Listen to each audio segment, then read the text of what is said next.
the Murcielago LP640. Here it is, and of course, it's very dramatic. It's also very large, and it turns a great many heads as you drive along. Plus, it makes a lot of noise.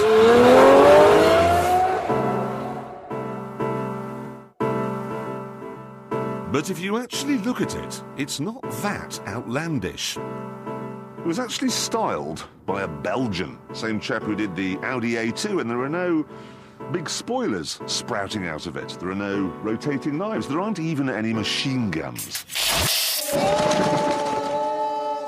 The vents only open when the engine gets really hot. The rest of the time, they're hidden away. There's a giant oil cooling aperture on one side of the car, but instead of fitting a fake on the other, they haven't bothered. There's no style for style's sake here. And look at the exhaust pipe. It's the same width as the Channel Tunnel, but there's only one, not 17 like you get in most hypercars.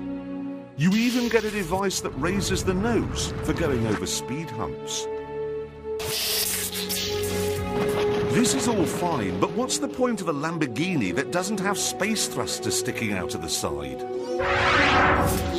Of course, you still get scissor doors, and when you step inside, you find the steering wheel isn't quite in front of where you're sitting. But there is room for your head, and you can see out. You can even see behind. Then, when you're driving along normally, it feels very civilised. I mean, obviously, it's not a Honda Civic. You can't turn left, for example, because the indicator stalk will hit your knee. And it does 8 miles to the gallon. Or 4. But that said, you don't have to raise your voice to have a conversation. It's got satellite navigation, and it's got air conditioning, which, unlike the air conditioning systems in Lambos of old, isn't like being coughed on by a mouse.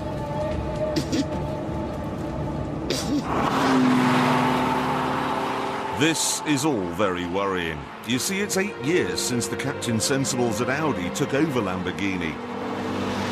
And now they seem to be taking away its soul. The only reason we ever liked Lamborghinis is because they were silly.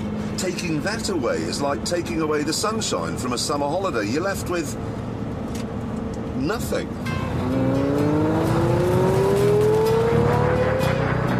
Except for one thing. Audi have replaced the lunacy with something else.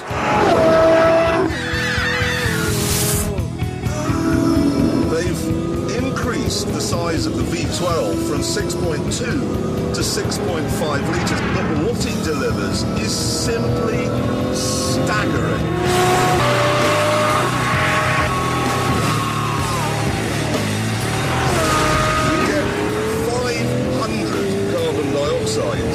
And 640 brake horsepower.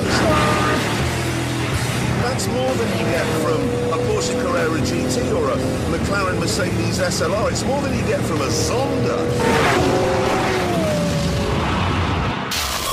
The result is spectacular. This is not a light car, but my God, it's fast.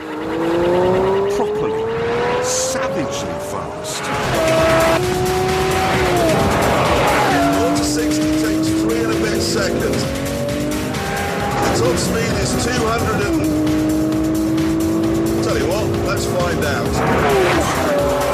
160. The fastest anything's gone down here is about 190.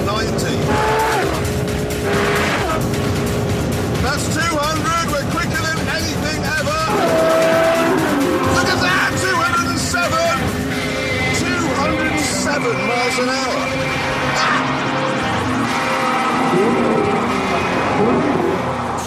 Now, of course, figures like this are sort of meaningless. They're hard to get your head round. So what I've done is organised a demonstration. What we have here is a Golf GTI. And what we're going to do now is have a half-mile drag race to show the difference between a fast car and a Murcielago.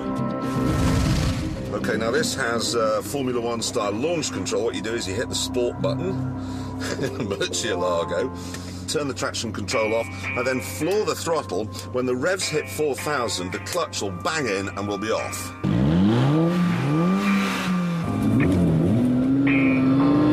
There we go.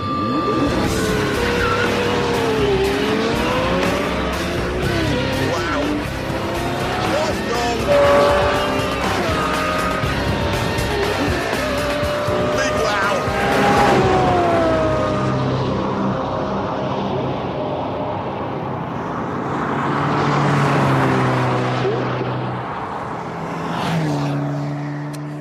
Now, you might imagine that this sort of power doesn't come cheap, and there is some evidence to support that if you look at the options list.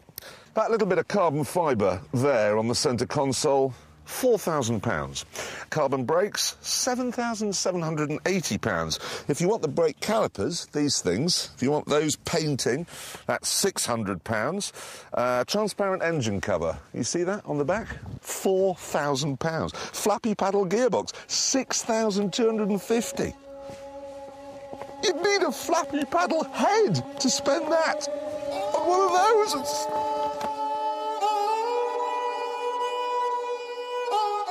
But amazingly, the actual car only costs £190,000.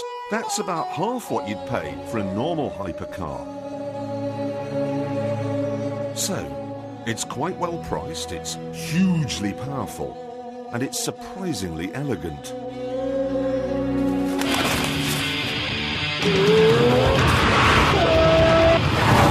But do not for 1 minute be tricked into thinking that the king of the hypercars has become a supercar.